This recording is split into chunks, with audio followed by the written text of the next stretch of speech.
自動でお風呂を沸かします。お風呂の線は来ましたか？自動でお風呂を沸かします。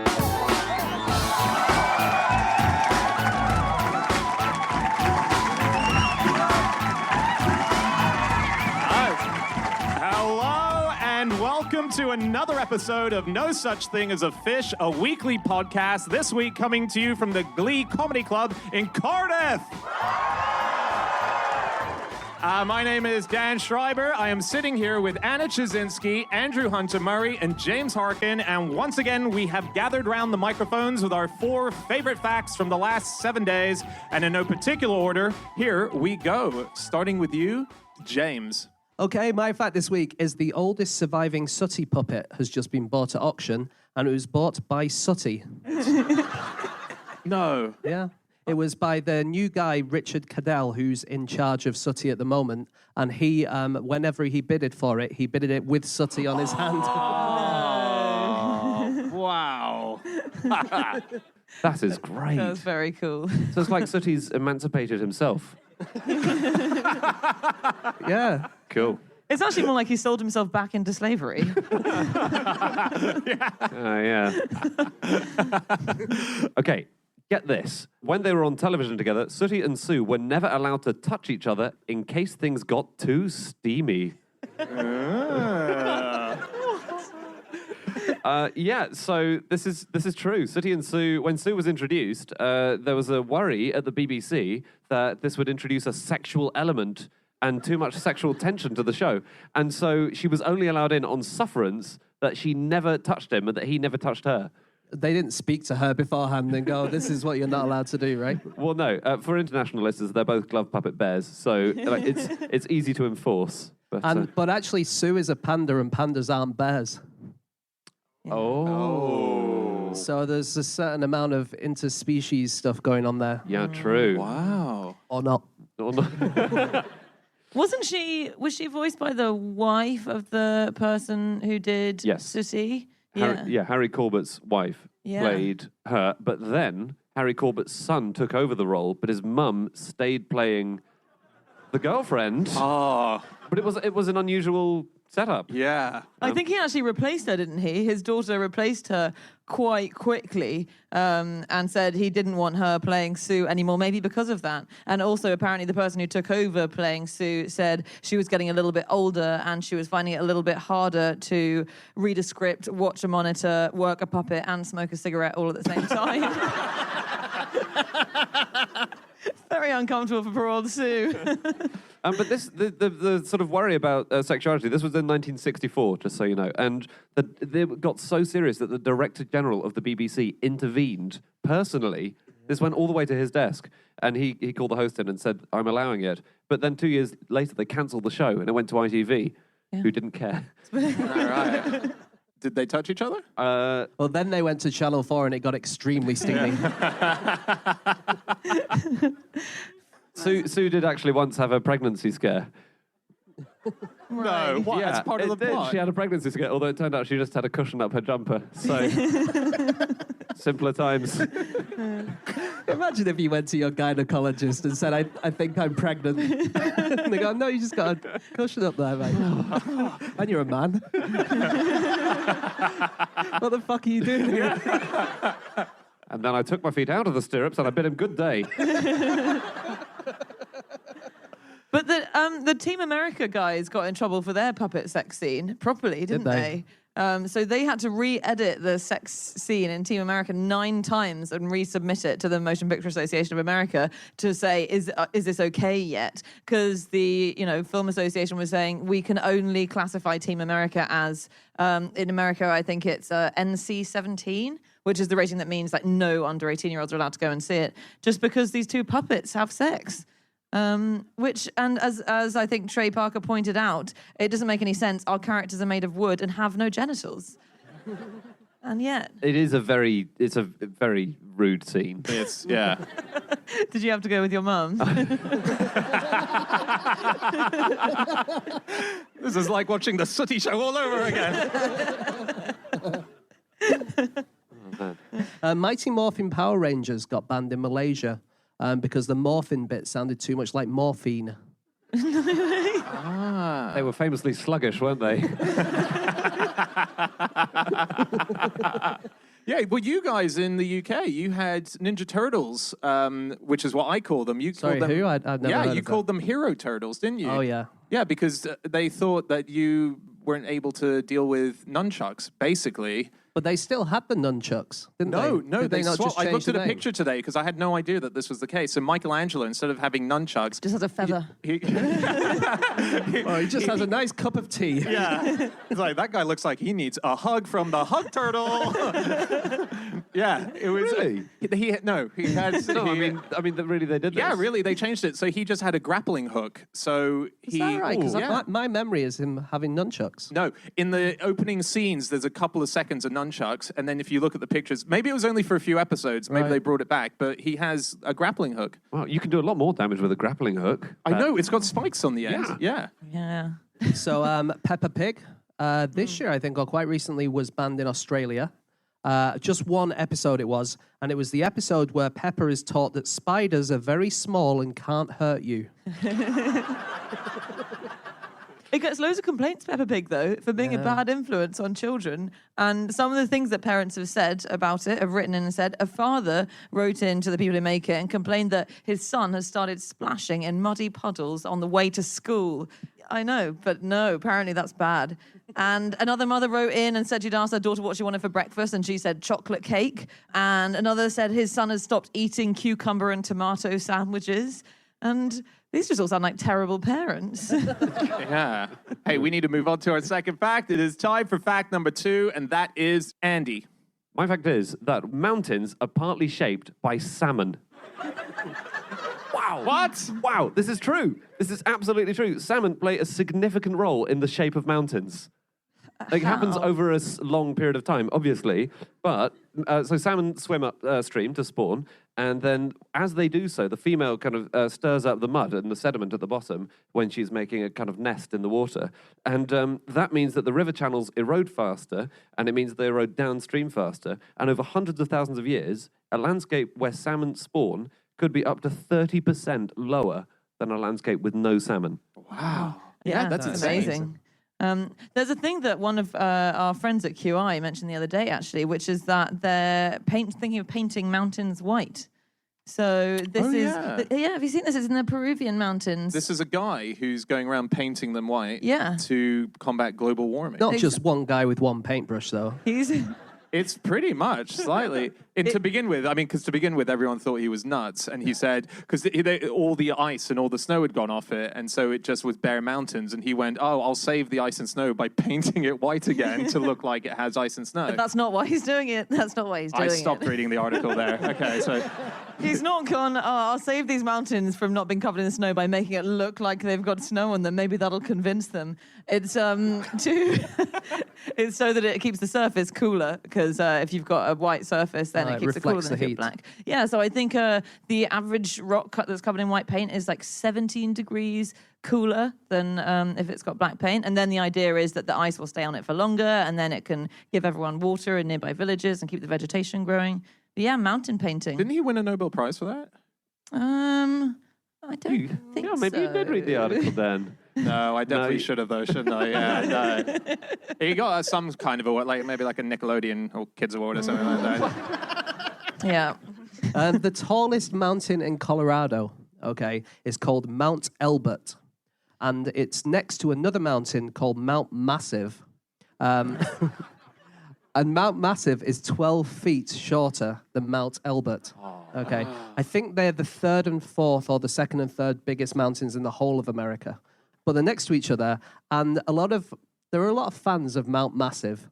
And what they like to do is go to the top of Mount Massive and put a big pile of stones on the top so that it becomes the biggest. But then Mount Elbert has quite a few fans as well, and they keep going up and taking all the rocks down.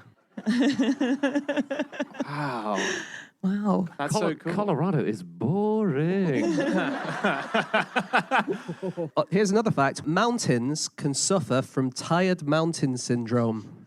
So this has happened around the world in lots of different places, but at the moment it's happening in North Korea. And they have a mountain called Mount Mantap. And due to all of the nuclear tests there, basically there's a load of geological damage, and the rock mass inside the mountain just isn't kind of integral anymore. Did you say it's called Mount Mantab? Yes, I did. I heard that. That sounds like how Kim Jong-un refers to his penis, doesn't it?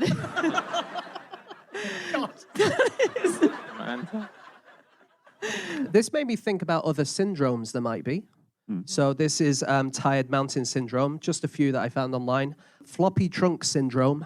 That's the thing that elephants can get. Oh. These are all very sad, by the way. These are, this is not like a happy flop. This is Which is another Kim Jong-un derived term.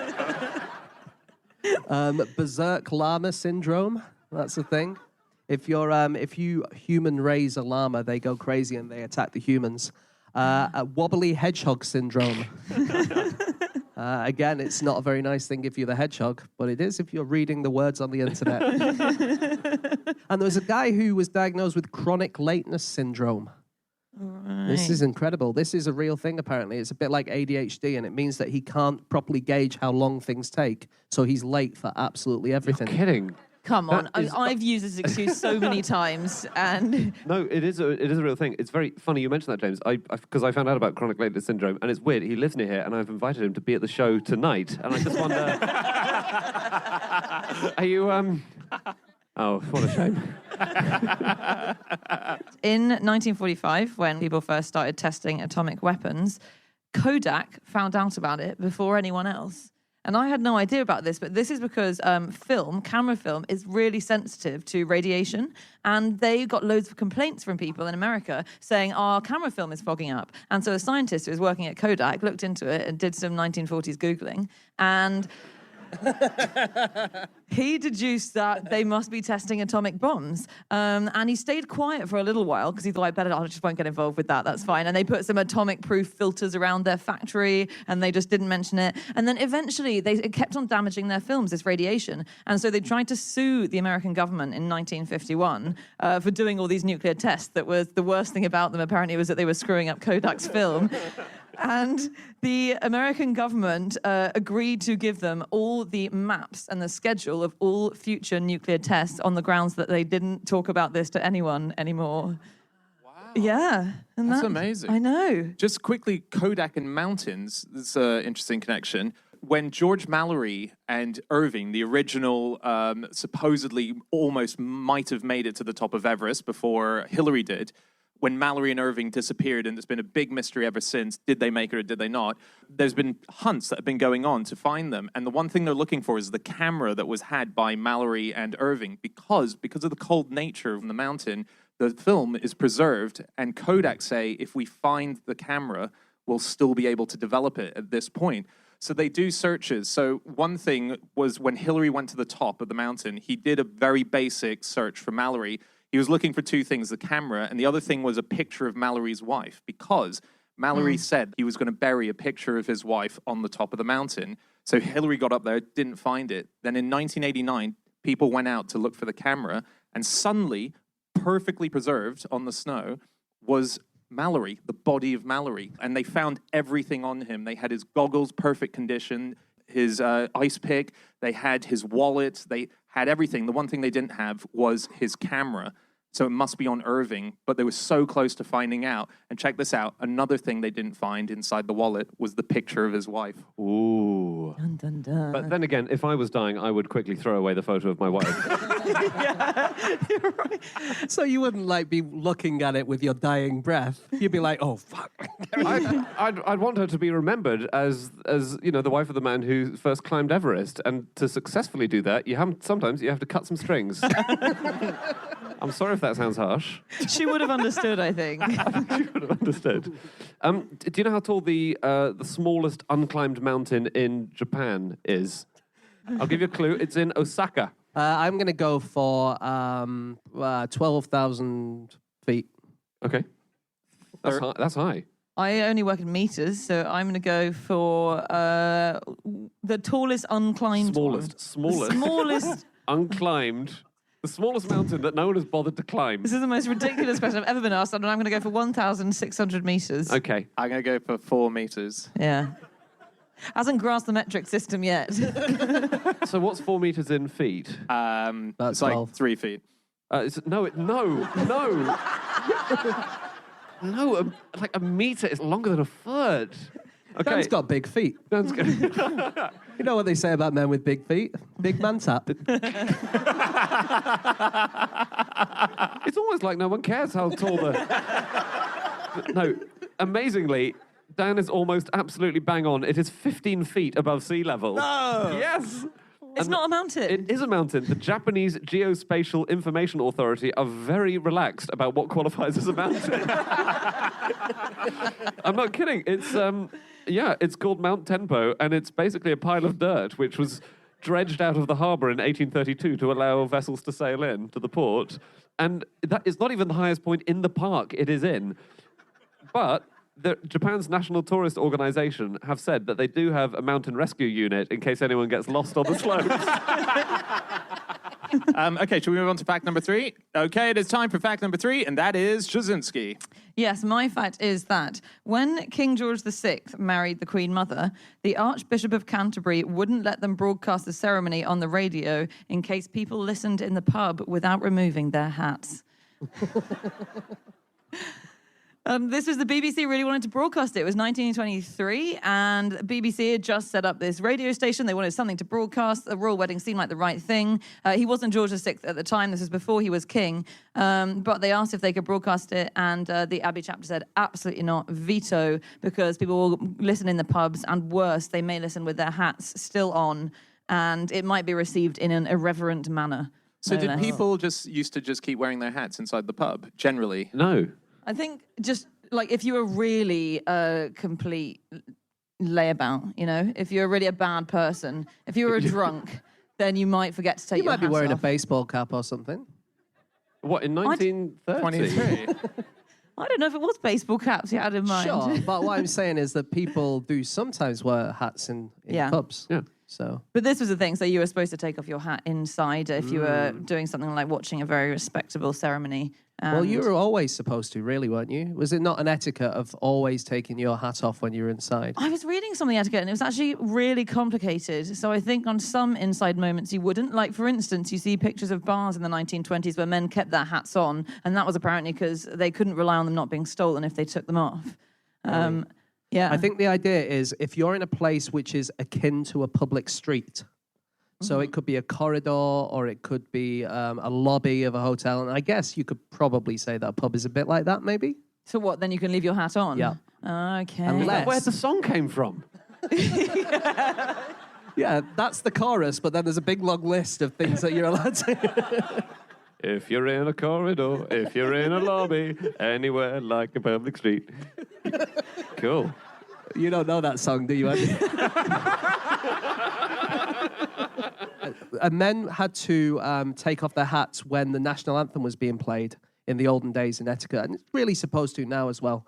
But women are allowed to, unless it's a unisex hat. So if it's a hat that anyone can wear any hats, I'm not judging. But let's say it is a baseball cap that is a unisex hat, then the women have to take the hat off as well. So it's the hat which is, you know... God, I can really imagine panicking as to what gender my hat was and what the right thing to do was at that moment. I found out a really amazing thing about George VI. In 1926, and as far as I can tell, he's the only British monarch to have done this. So this is prior to him being king. He competed in the doubles at Wimbledon as a tennis player. Really? I Yeah. didn't know that. Pretty cool. How did he do? He lost the first match and he was out for the rest of it. But that's extraordinary that suddenly the prince of the UK was suddenly there. Yeah. That'd be playing. great. Imagine Prince Charles at the snooker. You'd watch, wouldn't you? Well, we have that one who rides the horses. Zara Phillips. Yeah, exactly. I mean, they all ride the horses. Professionally. Yeah, sorry, yeah. Yeah, he was amazing. So they got married only after him trying really hard to marry the Queen Mother for a long time. He'd proposed twice in the past. And It's so weird that she was known as the Queen Mother all the way through her life. it's like she was destined for the job. She should have known. He was called Albert at the time, weirdly, and she was called Elizabeth at the time. And she refused his first proposal because we kind of all remember the Queen Mother. She was quite a spunky kind of character. And at the time, she refused because she didn't want to feel like she wasn't able to be free to think, speak, and act as she felt she ought to. So he said, I'm only going to marry this woman. I really love her. So his mum, Albert's mum, invited her up to her house and had some really, really sharp words, being like, okay, well, you have to marry my son. And then he proposed again, and she said no again. So good on her. Wow. And then he beat her down the third time, like metaphorically.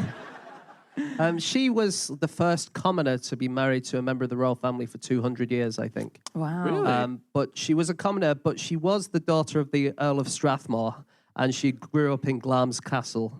Yeah. So it's stretching commoner a little bit, isn't it? And this is a really good fact I liked about George VI.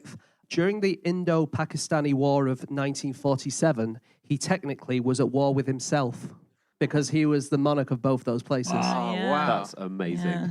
Yeah. No, did he George, do- why are you hitting yourself?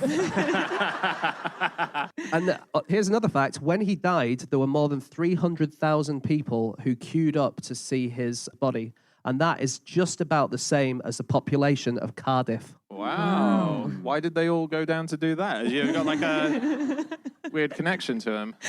They don't have much entertainment on here. Yeah. Next week at the Glee Club, they're bringing the body of King George, let's say.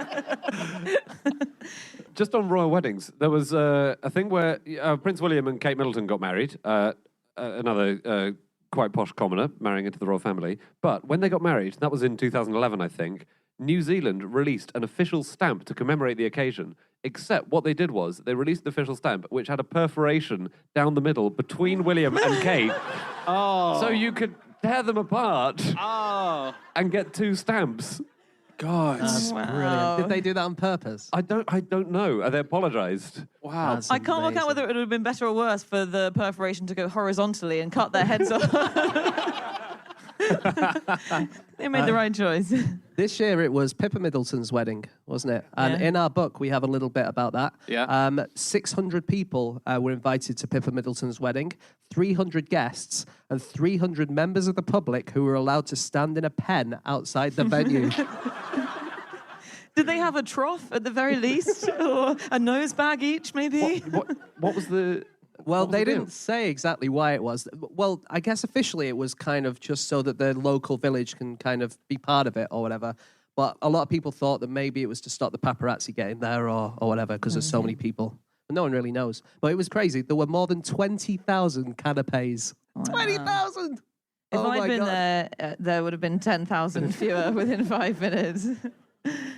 So some royal weddings in the past have gone really badly, and they're really fun to read about. But so George IV, for instance, he met his future wife, Carolina Brunswick, in 1795, and it was the age when it was just arranged. She was not flown over, she was brought over to the UK. And at the moment he set eyes on her, his first words were, "I am not well, get me a glass of brandy."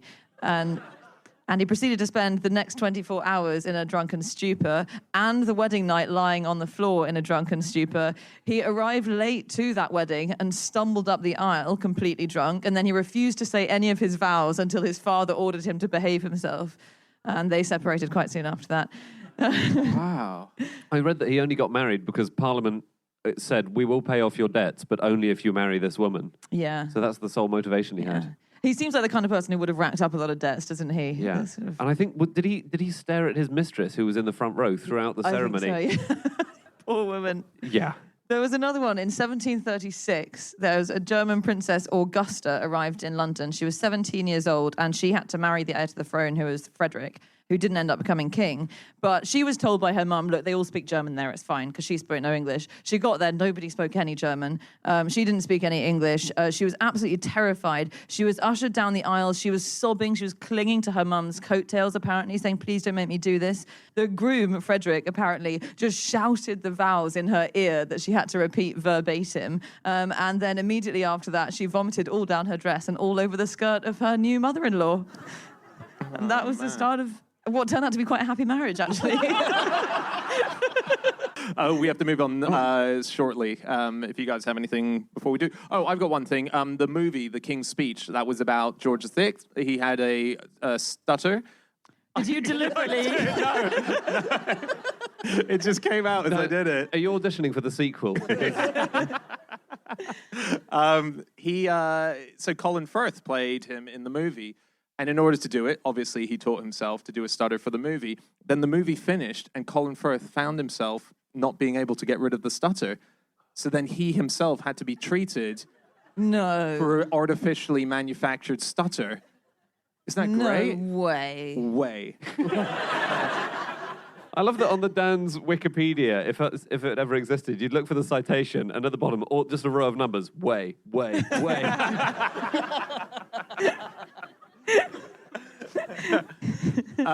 I've got a quite nice hat little thing. So the politeness of the British with the hat back in the day. Michael Bond passed away this year, who was the author of Paddington Bear. And Paddington Bear was largely based on his father. And his father apparently was so polite and nice that when he used to go swimming, he would wear into the ocean his trunks and also his hat, just in case he passed someone as he was swimming, so he could say, "Oh, good day to you." And tip his hat to them. Isn't that lovely? Yeah. Did you know that on hat etiquette, the reason we have cloakrooms today, where you put your hat and your coat in a cloakroom, is because of hats in the olden days. So when everyone was wearing hats up until the early 1900s, they took up half the space in restaurants. Because, as we said earlier, men had to take off their top hats when they went inside into a restaurant, for instance. But then you didn't want to, leave it under the table because it couldn't really fit. So it would take up a second chair. And there was this guy called A.J. Liebling at one point said, our restaurants are 50% occupied by hats who don't eat anything. We should really invent a cloakroom to store these. And that's where they came from. It would be lovely if there was a smaller hats table with, and a hats menu. You're right. Well, they all got to hang out together. Yeah. Okay, should we move on to our final fact? Okay, it is time for our final fact of the show, and that is my fact. My fact this week is that the Brazilian frog, known as the pumpkin toadlet, has a mating call that can be heard by every animal out there, except for one, other pumpkin toadlets. It turns out they're deaf. They do these croaks to get their attention, and they keep getting eaten. They're probably going, why am I exposing myself so much?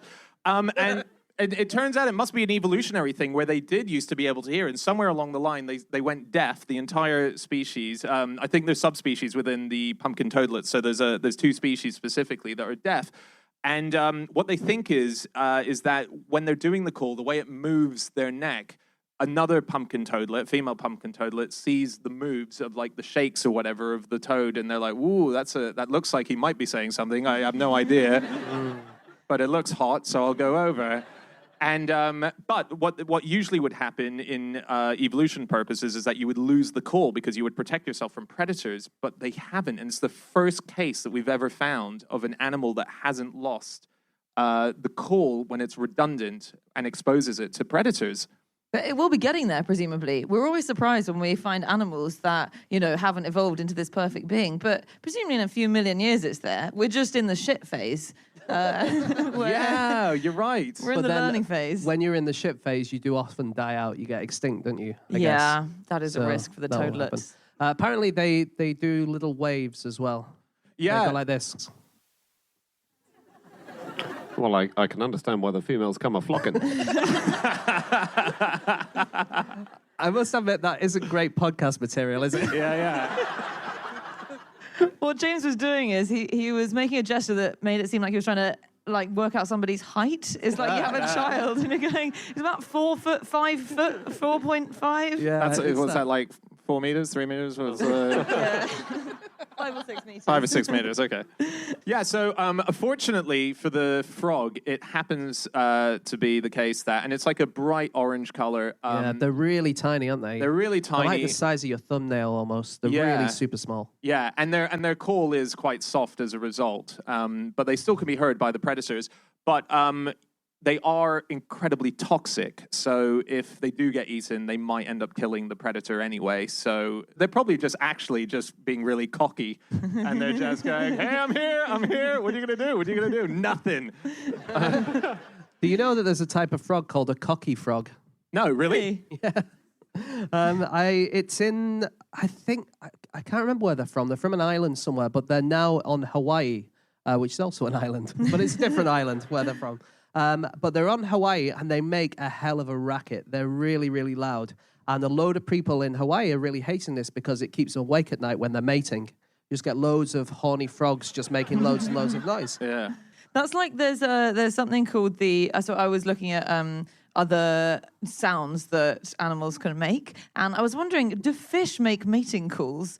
And they make really loud ones. So there's a fish called the plainfish midshipman fish, which is in the toadfish family. So it's got toad relations, and it hums to attract mates. So it makes this hum, which sounds like a guitar amplifier, or it sounds like a flock of bees? Flock of bees. Sure, a flock of bees. Yeah. And it turns out that they make so much noise that they live in California, and they're constant complaints to the police for the noise that they make, because they're disrupting people's sleep and drowning out people's conversations. And they growl and they grunt as well to keep out intruders. And they didn't know what it was for a long time. So people were calling the police saying, someone's keeping me awake all night. Wow. And it's them. And the person who eventually found out about this weird noise that they make is a researcher called Andrew Bass, BASS, which is the first case of double nominative determinism I've ever found. As in, Double? It's a fish, and it's the bassy noise that the fish make. I thought there was a fish species called Andrew. That makes more sense. The Andrew fish. Yeah. Did you guys know some frogs call so much and so vociferously for a mate that once they've got a mate, they're too tired to follow through and have sex with the female? The female arrives and they say, I'm sorry, I can't, I'm no good to you now. They lose loads of weight, don't they? They can't eat, they can't sleep, and they're so weak that they're just a floppy mess. Yeah. And it feels like everyone's had a night like that. I mean, that is... I've overdone it. I found a really cool one. There's a frog in Taiwan. It's an urban city frog, and it does a mating call, but it's worked out how to make their mating call better. It goes to storm drains, and it uses it as a megaphone. No way. So it gets to the top of a storm drain, and it literally is just whatever it's, I'm super horny! Honey, honey, honey, honey, honey, honey. And they found that the female frog goes to the edge of the storm drain, so it works for them. But do the females know that it's not because it must sound like a massive frog. It must sound like a super frog. It must, you're right, yeah. Do you know the biggest frog that's ever lived? It was about the size of a beach ball, and it ate dinosaurs. Wow. Not like T-Rexes, though. No, like baby dinosaurs, yeah. So the common toad, the Latin name for that is Bufo bufo. And this frog was known as, or is known as, Beelzebufo. Nice. Very strong. That's its official name as well. That's not. But it was the size of a beach ball, and they worked out how strong its bite was, and its bite was about 2,200 newtons, which is about the same as a lion's bite. Wow. Wow. Yeah. Oh my God. Do you know how porcupines attract each other, or how male porcupines attract females? 'Cause it's really fun like to watch. Really awesome spikes. It is actually, well, that's in a way, yeah. They stand up on their hind legs and they shuffle towards the female just with their penis fully erect. And that's how they do it. It's an uncompromisingly direct flirting method. It's good. There's no question over what he's after. We like that. Or sometimes, and you can see pictures of this, they hop, they lift one arm, their front paw, off the ground, and they hop on the other one whilst clutching their crotch with the one that's off the ground. No. They do. And this attracts the women, and if the woman or the female porcupine likes that enough, the crotch dance, then she'll allow them to have sex with her, and usually, if she's not up for sex, then a male porcupine can't get in there because she's so spiny, and then the way you know that she likes you is she puts her tail up, and it covers all of her spines, which means that you will not be impaled, which is a very good system. Do you know that some frogs change colour to make their life easier when they're in orgies? Really? If you're in an orgy, your life doesn't get much easier, does it? Yeah, you've made it. You're fine. Yeah. Well, it does if you're a frog, you see, because there's a lot of them. There's loads and loads of frogs all get together.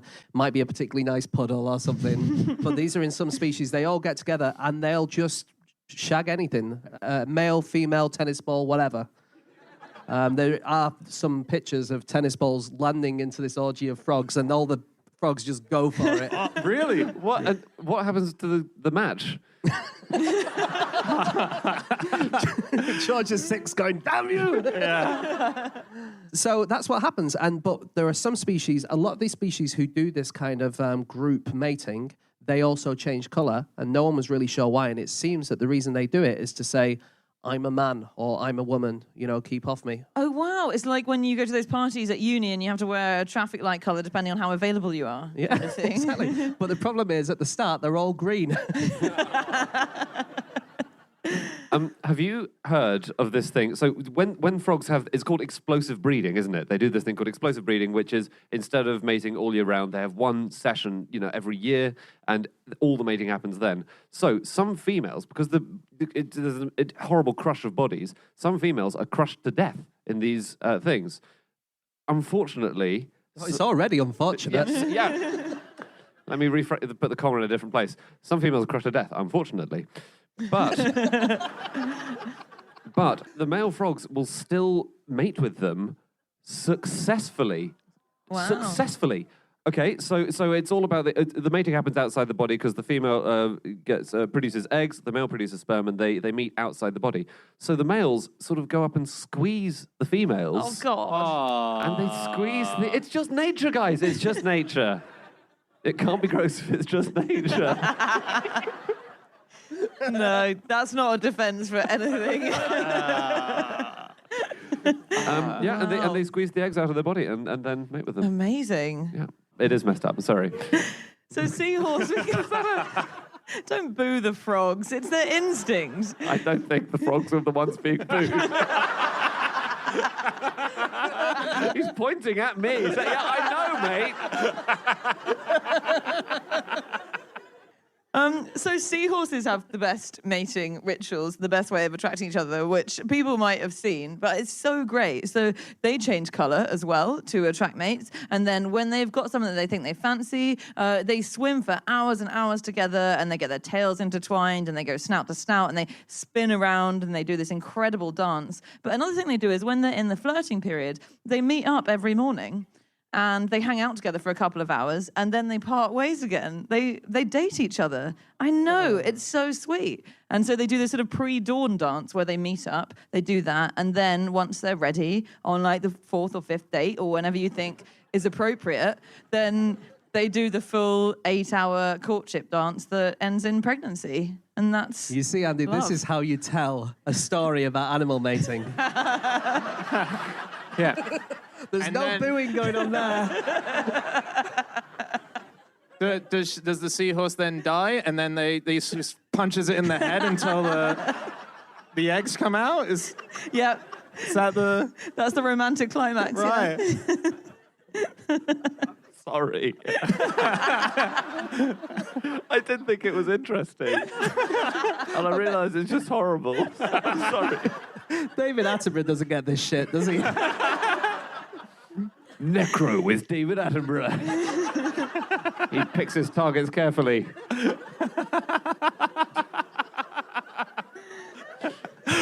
We need to wrap up shortly. We need to get in the van and leave this town. Thank you for listening to the last ever episode of No Such Thing as a Fish. You guys got anything before we do? I can give you some names of frogs. Great. I read a list of all the names of all the With frogs. Andrew, Billy, Bobby. Well, Andrew's a fish, as we've established anyway. So there is the demonic poison frog. They all have amazing names. The sounds hole nice. in the head frog. The brilliant thighed poison frog. And the pobblebonk. The what? Pobblebonk. Pobblebog. You have to say it like that. That's appropriate because someone had a frog in their throat as they named that animal. All right, let's wrap up, guys. Okay, that's it. That is all of our facts. Thank you so much for listening to us. If you'd like to get in contact with any of us about the things that we've said over the course of this podcast, we can be found on our Twitter accounts. I'm on @Schreiberland. Andy, please just don't contact him this week. James? @James Harkin. Chazinski? You can email podcast@qi.com. Yep, or you can go to... You want to say your day, don't you? No, I'm immediately setting myself to private. You can get our group account, which is @NoSuchThing, or you can go to our website, nosuchthingasafish.com. We have all of our previous episodes up there, and we also have a link to our book, which is now out, which we're about to give a copy away to one of the members of our audience who sent us in a fact, and that fact, Anna, you have it? Yes, this fact is from Hannah Winterbourne, who I think is in here somewhere. Yes. And this fact, this is the fact there's that... 6 of her. This is the fact that British Army soldiers can wear the same underwear for 3 months straight, apparently. And that is because it's antibacterial underwear, I believe. And Hannah, who is here tonight, has worn this underwear for 3 months straight. Wow, that's really exciting. Yeah. Cool. Okay, well, yeah, we'll give you a book after the show. Guys, thank you so much for being here tonight. We hope you had fun. We'll be back again next week with another episode. We'll see you then. Goodbye.